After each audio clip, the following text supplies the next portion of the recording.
Luc Mullinder. He is in transit, so he couldn't join us on the video stream. He's joining us over the phone today. He is in Winnipeg. Luc, 24 hours out in this game. How are you feeling? What are you feeling? What are you thinking over there in Winnipeg? I'm feeling pretty good. I got on the bus with the team today and on the plane, and I'll tell you what, man, there's a certain energy about this team today that I think is going to serve them well. They're clearly a prepared team. They're really excited to just get out there and compete. I don't sense a cockiness about them at all, and I think that's where the difference is going to be made. And you don't want to go into this thinking you're just going to blow out a team. But again, I think that the Saskatchewan Roughriders are poised to get a lot of people upset here this weekend because for some reason there's this underdog tone, and I get it. Right, the Winnipeg Blue Bombers, they've been feeling themselves for a few years now. But, again, I think that the Saskatchewan Roughriders can come in here and get a win. What are the keys of the game for the Riders as far as Luc Mullinder goes? Well, I mean, everybody's going to say the same thing, and everybody's going to be right. You got to stop Brady Oliveira. You got to find a way to continue to pound away on the ground. Just get this team and get the Riders' offense into 2nd and 4 to 5 consistently, right? Even 2nd and 5 to 6 consistently. That's when Trevor Harris is his most dangerous. I think that's where you hit them over the top with the big plays if they're available. But again, when it comes to Winnipeg, you just got to stop Brady Oliveira. They cannot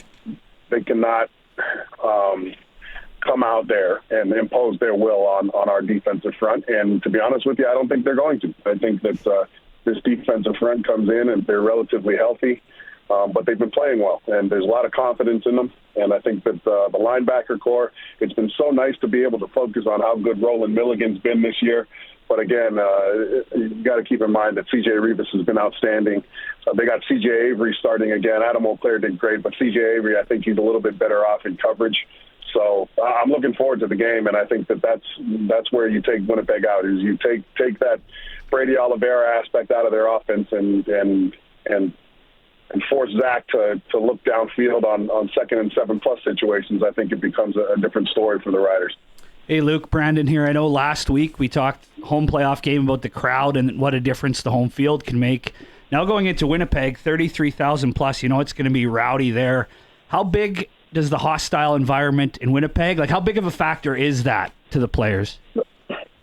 Well, I think that they're excited about it. I'd be excited about it. As a competitor, you want nothing more than to walk into a game in front of a frenzied crowd that's loud, that's boisterous, that's energetic, and to be able to shut them up. I think that one of the keys, obviously, is going to be how you start the game. You've got to start fast. If you're the Saskatchewan Roughriders, you got to be able to manage your emotions. But more importantly, again, I think that they're probably pretty excited about that aspect. Communication has got to be different, right? So what you guys are going to see on TV or what we'll probably talk about on radio is you'll probably have a lot of hand signals from Peter Godber in terms of when the snap is about to come. That hand signal will probably be extended so the guards and the tackles can see.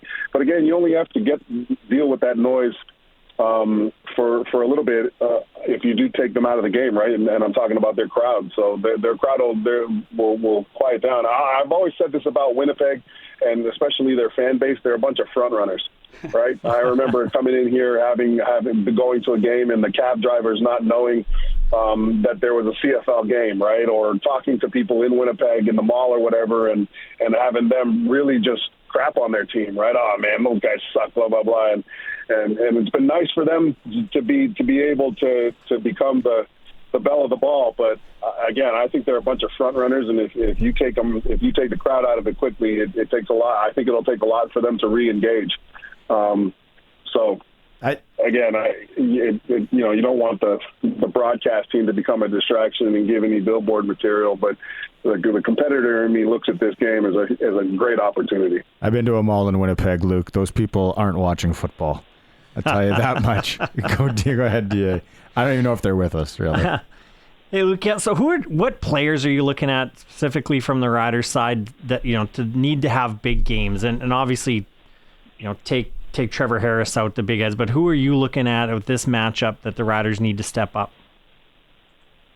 Oh, I think it's the same as last week. I think you need the running game. A.J. Ouellette played great.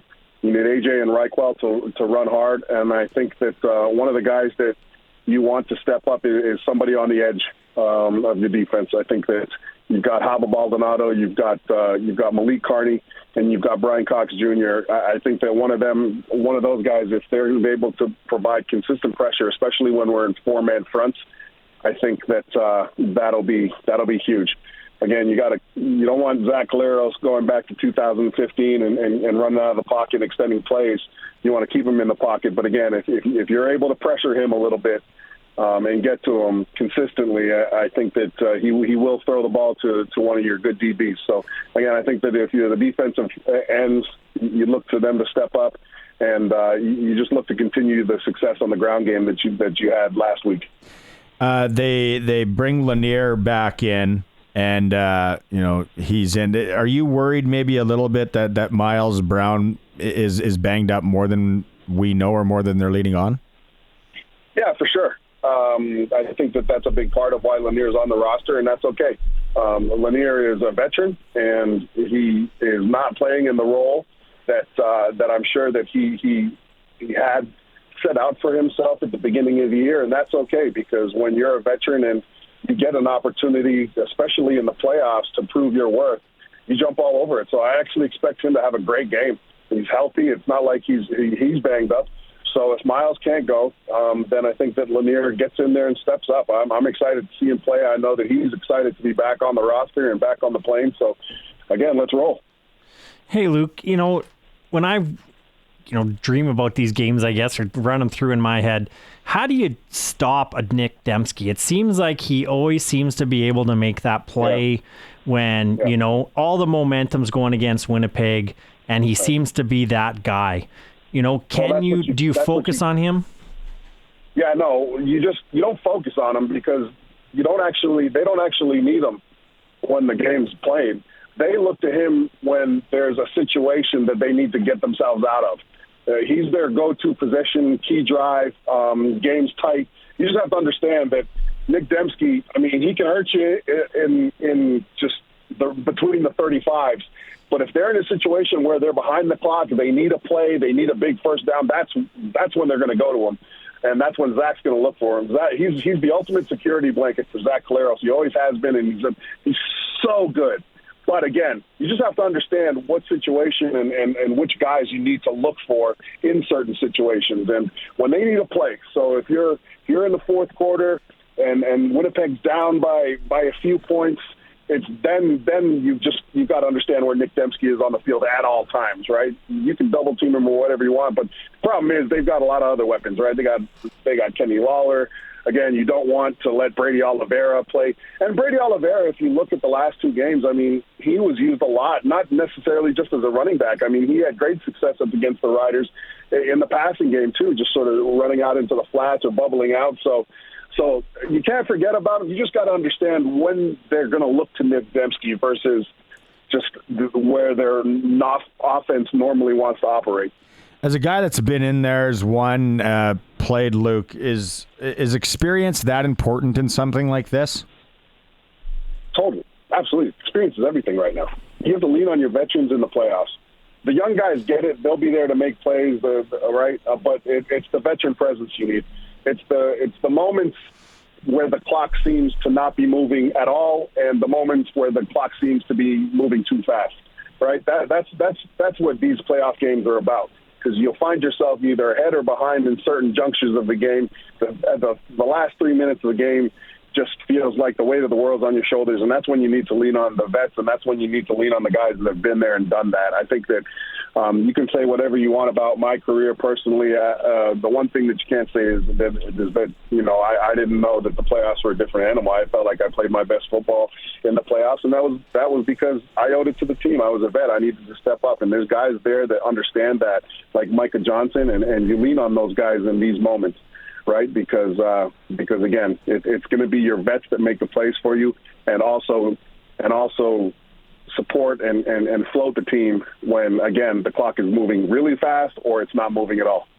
So, talking about your career, what's your favorite road playoff game that comes to mind when you start thinking about, going into someone else's barn?